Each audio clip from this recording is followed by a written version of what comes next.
ગુજરાતમાં દારૂબંધી છે, કાયદો કડક છે, સરહદો પર નજર છે, ચેકપોસ્ટ છે, પોલીસ છે, છતાં સવાલ એ જ છે ગુજરાતમાં દારૂ પહોંચે છે કેવી રીતે? વિરમગામ હાઈવે પર ઝડપાયેલા એક કન્ટેનરે આ સવાલને ફરી જીવંત કરી દીધો છે। ઝડપાયેલા કન્ટેનરમાં અંદાજે 1.11 કરોડ રૂપિયાની 1200 પેટી દારૂ મળી આવ્યો છે, જ્યારે કુલ મુદ્દામાલ આશરે 1.36 કરોડ રૂપિયા હોવાનું સામે આવ્યું છે। પોલીસ તપાસમાં સામે આવ્યું છે કે આ દારૂનો જથ્થો પંજાબથી ગુજરાત થઈ અને સુરેન્દ્રનગર લઈ જવામાં આવી રહ્યો હતો। હવે જરા રસ્તાનું ગણિત સમજીએ। એક ટ્રક પંજાબથી નીકળ્યો, અનેક રાજ્યો અને ગુજરાતના અનેક જિલ્લાઓમાંથી પસાર થયો અને અંતે દારૂની આટલી મોટી ખેપ ઝડપાઈ તો સવાલ માત્ર એટલો નથી કે દારૂ કોનો હતો, સવાલ એ છે કે આટલી મોટી ખેપ ગુજરાતની સરહદમાં પ્રવેશી કેવી રીતે? કોણે રસ્તો તૈયાર કર્યો, કોણે મંજિલ નક્કી કરી અને કોને આ સમગ્ર ખેપની જાણ હતી? નમસ્કાર, હું છું બંસી દવે અને તમે જોઈ રહ્યા છો લોકપ્રિય ન્યૂઝ ચેનલ સંદેશ ન્યૂઝ। સમગ્ર મામલામાં સૌથી મોટો સવાલ છે કે શું ગુજરાતમાં દારૂની તસ્કરી માટે કોઈ સમાંતર સપ્લાય ચેઇન ચાલી રહી છે? આજે આ સમગ્ર નેટવર્કનું પોસ્ટમોર્ટમ કરીશું। મારી સાથે અમારા રિપોર્ટર જોડાશે। તે પહેલા પાટણ, અમદાવાદ, વિરમગામ જ્યાં દારૂની રેલમછેલ જોવા મળી રહી છે। ભાવનગર લઠ્ઠાકાંડ બાદ અનેક લોકોએ જીવ ગુમાવ્યા, અનેક લોકો સારવાર હેઠળ હતા, પરંતુ હજી પણ ગુજરાતમાં દારૂનો આ વેપલો બેરોકટોક રીતે ચાલી રહ્યો છે। અનેક જિલ્લામાંથી આ ખેપ પસાર થાય છે અને જ્યાં પહોંચવાની હોય છે ત્યાં પહોંચી પણ જાય છે। તો કોની રહેમ નજર હેઠળ આ કામગીરી થાય છે? આ ક્રાઇમ કોની નજર હેઠળ થાય છે અને કોને આટલો દારૂ મળી શકે છે? ગુજરાતમાં દારૂબંધી ગાંધીનું ગુજરાત કહે છે, ડ્રાય સ્ટેટ ગુજરાત, અને ત્યાં દારૂની રેલમછેલ જોવા મળે છે। મહારાષ્ટ્ર બોર્ડર પરથી દારૂ પ્રવેશે છે, પંજાબમાંથી દારૂ પ્રવેશે છે। આ દ્રશ્યો જે રીતે એનિમેશન થ્રુ સંદેશ ન્યૂઝની ટીવી સ્ક્રીન પર આપ જોઈ રહ્યા છો, આવી જ રીતે દારૂ ગુજરાતમાં પ્રવેશ કરે છે। તપાસના નામે મીંડું। જો તપાસ કરવામાં આવી હોત તો આટલી મોટી ખેપ ગુજરાતમાં પહોંચી કેવી રીતે હોત? આ એક મોટો પ્રશ્ન છે। ગુજરાતમાં દારૂની રેલમછેલ કેવી રીતે હોઈ શકે જ્યારે તંત્ર સતર્ક છે, જ્યારે પોલીસ સતર્ક છે, જ્યારે દરેક ચેકપોસ્ટ સતર્ક છે, તો આટલી મોટી દારૂની ખેપ ગુજરાતમાં કેવી રીતે પ્રવેશી શકે? તે એક મોટો પ્રશ્ન ઊભો કરે છે અને તંત્ર સામે આ સવાલ ઊભો થાય છે કે આટલી મોટી ખેપ દારૂની પહોંચી કેવી રીતે ગુજરાતમાં? સુરેન્દ્રનગર પહોંચવાની હતી આ દારૂની ખેપ, ભરૂચ, અમદાવાદ અનેક જિલ્લા પસાર થયા, પરંતુ દારૂની રેલમછેલ જે છે તે યથાવત રહી। તો સૌથી મોટો પ્રશ્ન છે, 7 જિલ્લામાંથી આ ટ્રક પસાર થયો, સુરેન્દ્રનગર પહોંચવાનો હતો અને આ દારૂની રેલમછેલ આટલા જિલ્લા પસાર કેવી રીતે થઈ શકે? જ્યારે ગુજરાત ડ્રાય સ્ટેટ છે તો ગુજરાતની બોર્ડર પરથી દારૂ અંદર આવી કેવી રીતે શકે?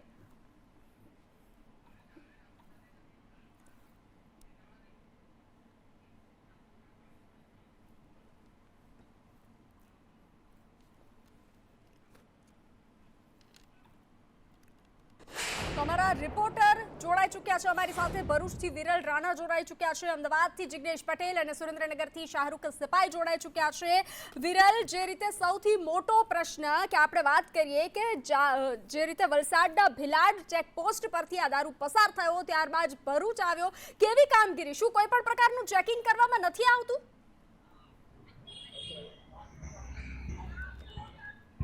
આજે ચોક્કસ ગુજરાતમાં જે લઠ્ઠાકાંડ સર્જાયો છે, જે બાદ પોલીસની જે કામગીરી છે તે શંકાસ્પદ દેખાઈ રહી છે। લઠ્ઠાકાંડ બાદ પણ દારૂની જે રેલમછેલ છે તે સામે આવી રહી છે। જે પ્રમાણે જે કિસ્સા સામે આવી રહ્યા છે, જો દારૂની જે ખાસ વાત કરવા માટે જે પંજાબથી તે દારૂ પડેલ, જે 1200 પેટી દારૂ પડેલ જે ટ્રક નીકળી હતી તે રાજસ્થાન, MP અને મહારાષ્ટ્ર પહોંચી હતી અને મહારાષ્ટ્ર બાદ ભિલાડ ચેકપોસ્ટ પર ભિલાડથી નવસારી, વલસાડ, ભરૂચ અને બરોડા થઈને અમદાવાદ પહોંચી હતી।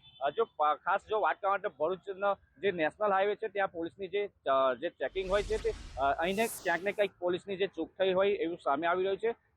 LCBની જો વાત કરવા માટે લોકલ ક્રાઇમ બ્રાન્ચ છે તે જિલ્લામાં દારૂબંધીને લઈને ચેકિંગ હાથ ધરી છે, પરંતુ આ જે ટ્રક છે તે ભરૂચ જિલ્લામાંથી બી પસાર થઈ ગઈ અને અમદાવાદ પહોંચી તેવી એક સવાલ ઊભો થયો છે। જી જી, આપ જોડાયેલા રહેશો। જિગ્નેશ, આટલી મોટી દારૂની તસ્કરી ગુજરાતમાં, ટ્રાય સ્ટેટ ગુજરાત, ગાંધીનું ગુજરાત, આટલી મોટી તસ્કરી, અનેક જિલ્લા પસાર થઈ ચૂક્યા. આ દારૂની તસ્કરી આ લોકો કેવી રીતે કરતા હોય છે? કે શું અલગ અલગ વાહનમાં તેને ડિવાઈડ કરવામાં આવે છે કે શું પેટર્ન શું છે?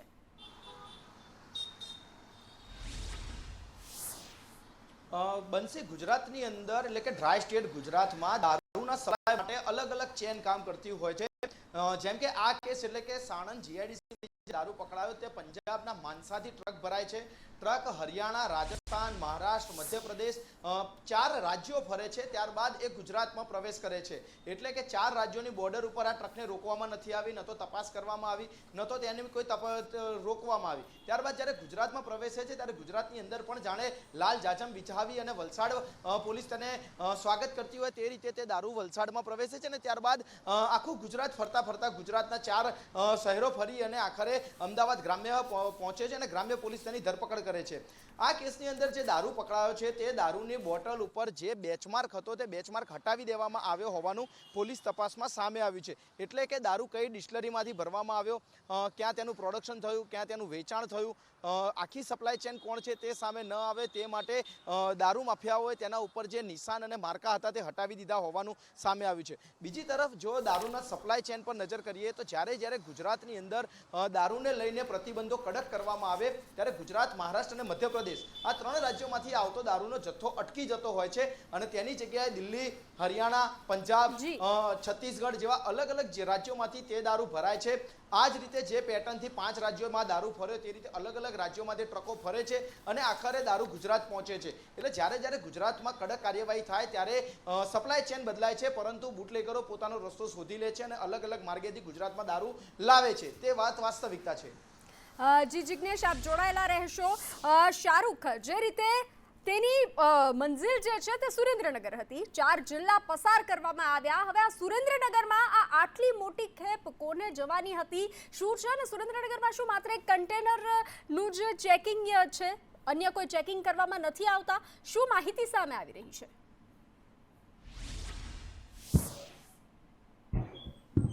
જી મનસી, જરૂર કે જો વાત કરવા જઈએ તો સુરેન્દ્રનગર જિલ્લામાં 2 નેશનલ હાઈવે પસાર થાય છે. એક અમદાવાદથી ભુજ અને બીજો હાઈવે અમદાવાદથી રાજકોટ. આ બંને નેશનલ હાઈવે ઉપરથી અનેક વખત ગેરકાયદેસર ઇંગ્લિશ દારૂના કન્ટેનર હોય કે ટ્રક હોય, કરોડો રૂપિયાનો, લાખો રૂપિયાનો ઇંગ્લિશ દારૂ ઝડપાય છે. પરંતુ ક્યાંક ને ક્યાંક પોલીસ સામે પણ અનેક શંકા ઊભી થાય છે, કારણ કે ઠેર જગ્યાએ ચેકપોસ્ટો હોય છે, છતાંય આ મોટી માત્રામાં ટ્રકો પસાર થઈ જતા હોય છે. સાથે જ વાત કરવા જઈએ તો અનેક સ્થાનિક પોલીસ સામે પણ અનેક સવાલો ઉઠી રહ્યા છે.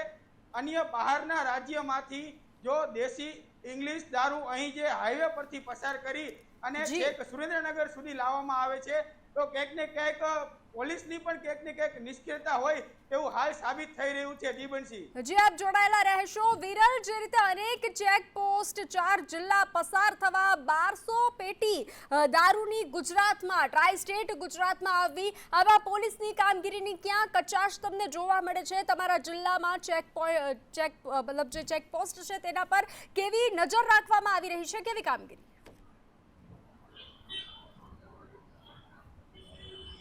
હજી ચોક્કસ આજે દારૂની જે ટ્રક છે તે મહારાષ્ટ્રથી જે વિરમગામ સુધી પહોંચી છે, જેમાં ભરૂચ પણ વચ્ચે આવે છે.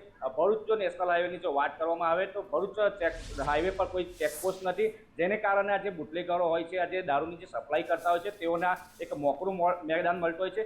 ભરૂચ જિલ્લો જે છે તે એમપી બોર્ડર અને મહારાષ્ટ્રની બોર્ડર બંનેની બાજુમાં આવેલો છે, જેને કારણે જે દારૂનું જે ઘુસાડવાનું જે કિમિયો તે બુટલેગરો દ્વારા અવનવો અને વિવિધ માર્ગો દ્વારા કરવામાં આવે છે.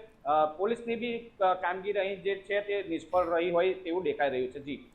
જી જિગ્નેશ, 1200 પેટી દારૂની 4 જિલ્લા પસાર થઈ જવા, ચેકપોસ્ટ, શું ક્યાં કચાશ જોવા મળી?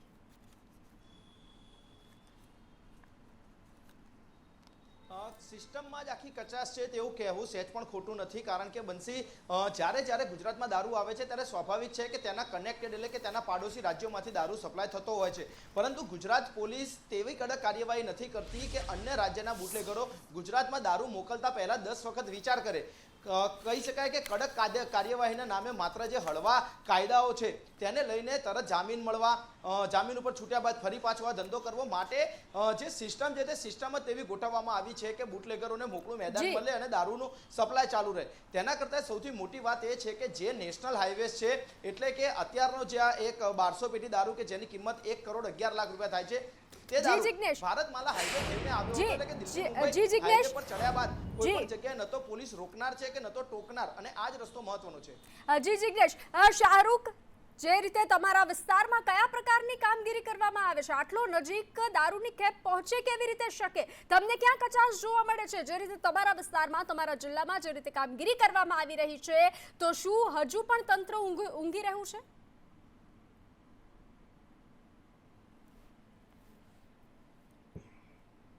જી બનશી જરૂર કે જે સુરેન્દ્રનગર જિલ્લાનું જે મુખ્ય હાઈવે પસાર થતા હોય છે, મુખ્ય હાઈવે પર ચેકપોસ્ટ હોય છે. ચેકપોસ્ટ પર સઘન ચેકિંગ તો હાથ ધરવામાં આવતું હોય છે, પરંતુ ક્યાંક ને ક્યાંક બુટલેગરો એટલા બેફામ બનતા હોય છે કે જે હાઈવે પરથી રસ્તો પસાર કરે, જ્યાં ચેકપોસ્ટ ઉપર જે સઘન ચેકિંગ ચાલતું હોય છે તેથી અન્ય રસ્તાઓથી પસાર થઈ જતા હોય છે. સાથે જ જી. જે જિલ્લામાંથી પસાર થતા હાઈવે હોય છે, હાઈવે પર અનેક વખત ટ્રકો દારૂ ભરેલા ઝડપાય છે, પરંતુ ક્યાંક ને ક્યાંક પોલીસની પણ ક્યાંક ને ક્યાંક નિષ્ક્રિયતા સાબિત થતી હોય છે. જી બનશી.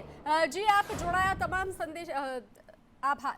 તો જે રીતે સિસ્ટમ કેવી રીતે કામ કરે છે, આપણે રિપોર્ટર થ્રુ જાણવાનો પ્રયાસ કર્યો કે કેવી રીતે દારૂ આવે છે, કચાશની વાત કરી. હવે આપણે અધિકારીઓ સાથે જ વાત કરી લઈએ કે ક્યાં કચાશ રહી જાય છે. આખરે 1200 પેટી દારૂ ગુજરાતમાં આવે છે. આટલી મોટી ખેપ, આટલા જિલ્લા પસાર કરવા, આટલા રાજ્ય પસાર કરવા, શું કરી રહ્યું છે તંત્ર કામગીરી? આપણી સાથે નીલમ ગોસ્વામી, જેઓ ગ્રામ્ય ડીવાયએસપી છે, તે જોડાઈ ચૂક્યા છે. અનિલ પ્રથમ, જેઓ પૂર્વ ડીજીપી છે, તે જોડાઈ ચૂક્યા છે. આપનું બંનેનું સંદેશ ન્યૂઝમાં સ્વાગત છે. નીલમ, 1200 પેટી દારૂ ગુજરાતમાં પ્રવેશી ગયો, આટલા જિલ્લા પસાર થઈ ગયા, શું આ કામગીરીની નિષ્ફળતા નથી લાગી રહી તમને? આણંદ જીઆઈડીસી પોલીસ સ્ટેશનના પોલીસ હરપાલસિંહ અને ઇન્દ્રજીતસિંહ બંનેને બાતમી મળે કે રાજસ્થાન પાસિંગનું એક કન્ટેનર જે છે એ વિદેશી દારૂ IMFLનો જથ્થો ભરીને સાણંદ વિરમગામ હાઈવે પરથી પસાર થનાર છે.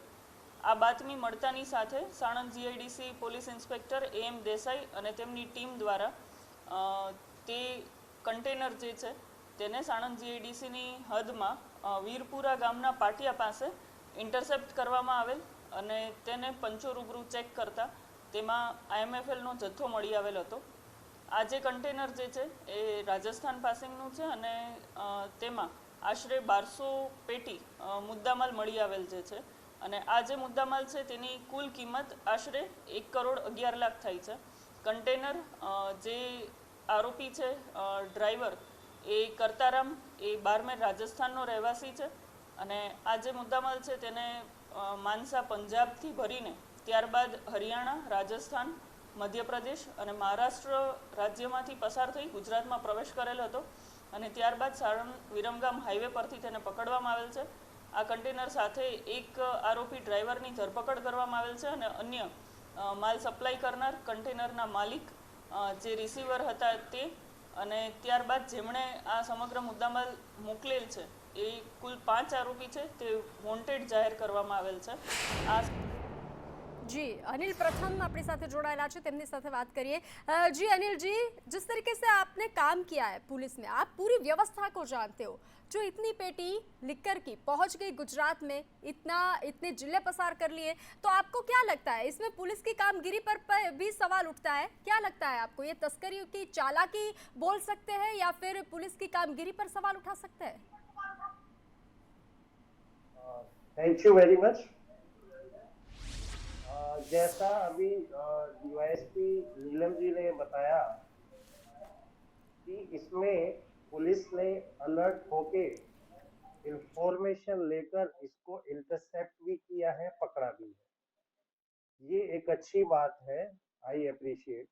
बट साथ साथ में हमें ये भी देखना होगा कि ये जो सप्लायर हैं जनरली राजस्थान से, पंजाब से या महाराष्ट्र से या MP से जो आते हैं, इनके अंदर इतना एक कॉन्फिडेंस आ चुका है कि हम आसानी से कई जो डिस्ट्रिक्ट है उसको पार करते हुए अंदर जा सकते हैं.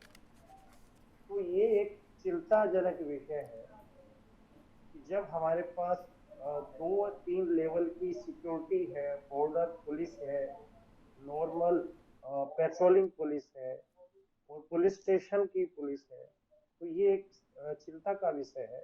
और मेरी एडवाइस यही रहेगी कि जो स्पेशल टास्क फोर्स है गुजरात की, वो अपना इंटेलिजेंस नेटवर्क, इंफॉर्मेशन नेटवर्क को और आगे बढ़ाएं और साथ साथ में कुछ पुलिस के कर्मचारियों की इसमें मिले होने की जो संभावना हो सकती है उसको भी ध्यान दें, उसको भी सीरियसली हैंडल करें, तो मुझे लगता है इसके ऊपर कंट्रोल किया जा सकता है। क्योंकि ये रिस्क और प्रॉफिट के ऊपर से ये सब चलता है। जो सप्लायर है उनका ये सोचना होता है कि अगर हम 10 बार इस रूट पे जाएंगे और अगर एक बार पकड़ा जाता है तो भी उनके लिए बेनिफिशियल है, उनके 2-4 आदमी पकड़े जाएंगे।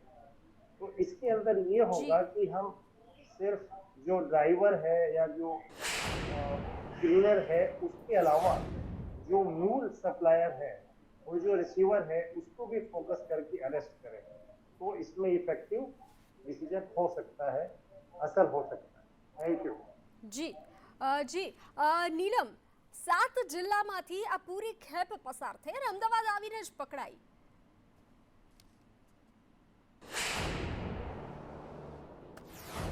અત્યારે જે પોલીસે ડ્રાઈવર આરોપી છે કરતારામ, જે બારમેર રાજસ્થાનથી બિલોંગ કરે છે, તેને ઝડપીને આગળ કુલ 6 આરોપીઓના નામ ખોલેલ છે, જેમાં માલ સપ્લાય કરનાર સુરેન્દ્ર યાદવ છે અને ત્યારબાદ અહીંયા ગુજરાતમાં જેમણે માલ મંગાવેલ હતો તે સુરેન્દ્રનગરના 3 રિસીવર્સ છે, જેમને માલ પહોંચાડવાનો હતો.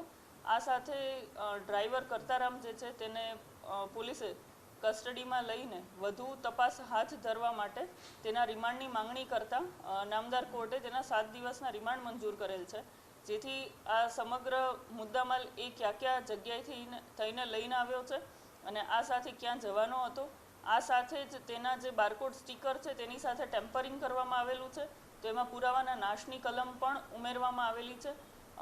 તે સમગ્ર તપાસ તેના રિમાન્ડ દરમિયાન કરવામાં આવશે. जी अनिल जी, ये दारू की तस्करी रोकने के लिए क्या बॉर्डर पर चेकिंग अकेला काफ़ी है या फिर उसके लिए कुछ और अब कुछ कड़क कार्यवाही करनी होगी, क्या लगता है आपको? अगर आप कहें तो હું પણ ગુજરાતીમાં બોલવા માંગુ છું. જરૂર જી. જે રીતે હવે નીલમ બેને વાત કરી, આ બહુ સારી વાત કરી છે કે ઇન્વેસ્ટિગેશન બહુ કડક છે અને ઇન્વેસ્ટિગેશનમાં જે મુખ્ય પાસાઓ છે એના પણ એને ઉલ્લેખ કર્યા છે. પણ મારા માનવું આ છે કે આ જે લિકર સપ્લાય છે આ ક્રાઇમ તો છે જ, પણ ક્રાઇમ કરતા આ એક બિઝનેસ પણ છે, જે મેં અગાઉ વાત કરી. અને બિઝનેસમાં જ્યારે બિઝનેસ હોય તો એમાં મોર રિસ્ક અને મોર પ્રોફિટની થિયોરી ચાલતી હોય છે. તો મને લાગે છે કે એક તો ઇન્ટેલિજન્સ નેટવર્ક, જે મેં અગાઉ વાત કરી, અને બીજા ઇન્વોલ્વમેન્ટ ઓફ પોલીસ ના હોય ત્યારે જ એના ઉપર કંટ્રોલ થઈ શકે છે. જ્યાં સુધી હું વાત કરું, જ્યારે હું ગુજરાતમાં હતા અને હવે હું ગુજરાતથી બહાર નોઈડા બાજુ દિલ્હીમાં રહું છું, અહીંયા પ્રોહિબિશન જેવો કંઈ છે નહીં. લિકર ધડલ્લેથી વેચાય છે, કન્ઝ્યુમ થાય છે, એઝ એ બિઝનેસ લેવાય છે.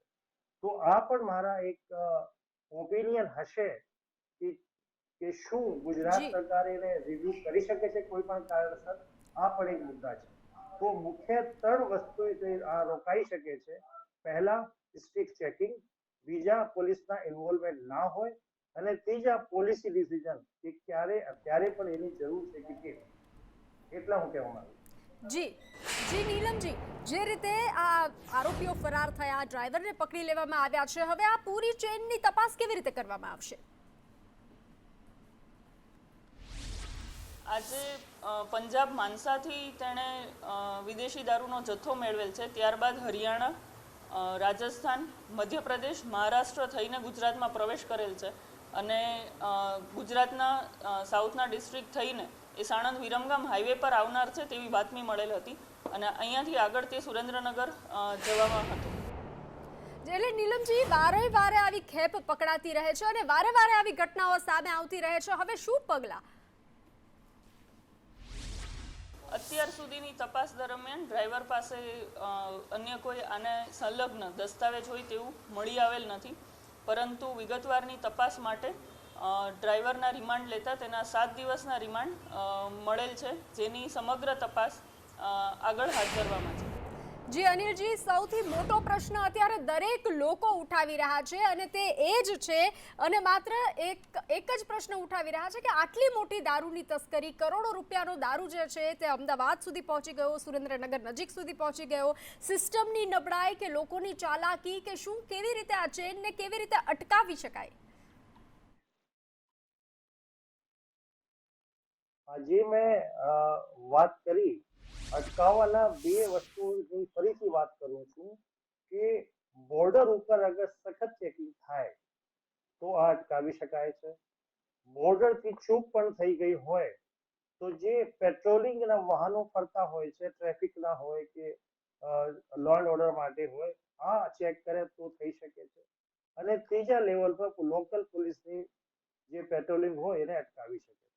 અને ત્રીજું, મને લાગે છે કે આ એક ઓર્ગેનાઇઝડ ક્રાઇમ છે અને ઓર્ગેનાઇઝડ ક્રાઇમની માહિતી મળતી હોય છે, તો આ માહિતીના નેટવર્ક સ્ટ્રોંગ કરવામાં આવશે તો એના કંટ્રોલ થઈ શકે છે. જી નીલમજી, હવે તમને નથી લાગતું કે હવે આ ગંભીરતાને જોતા આ પગલાં ભરવામાં, કાર્યવાહીમાં, વ્યવસ્થામાં થોડી ગંભીરતાથી વધુ કામ કરવાની જરૂર છે? પ્રાથમિક તપાસ દરમિયાન સુરેન્દ્રનગરના સુદામડાના 3 આરોપીઓના નામ ખુલવા પામેલ છે અને અગાઉ તેમના પર ગુના હતા કે કેમ, આ ડ્રાઈવર જે છે પહેલી વાર જ ગુજરાત આવેલ છે કે અગાઉ પણ ક્યારે આવેલ છે, આ સમગ્ર તપાસ ચાલી રહી છે અને રિમાન્ડ દરમિયાન તેની તપાસ કરવામાં આવશે. જી, આપ બંને સંદેશ ન્યૂઝ સાથે જોડાયા, બંનેનો ખૂબ ખૂબ આભાર. દારૂબંધી માત્ર કાયદાની ચોપડીમાં લખાયેલી વ્યવસ્થા નથી બની શકતી. તેની સાચી કસોટી રસ્તા પર થાય છે. જ્યારે કરોડો રૂપિયાનો દારૂ અનેક જિલ્લાઓ પાર કરીને ગુજરાત સુધી પહોંચી જાય છે, ત્યારે સવાલ ઉઠાવવો સ્વાભાવિક છે. તસ્કરો વધુ તાકાતવર છે કે પછી સિસ્ટમની નજર નબળી છે? જવાબ માત્ર કાર્યવાહીથી નહીં, પરંતુ સમગ્ર નેટવર્કના મૂળ સુધી પહોંચવાથી મળશે. નમસ્કાર, કાલે ફરી મળીશું નવા મુદ્દા સાથે.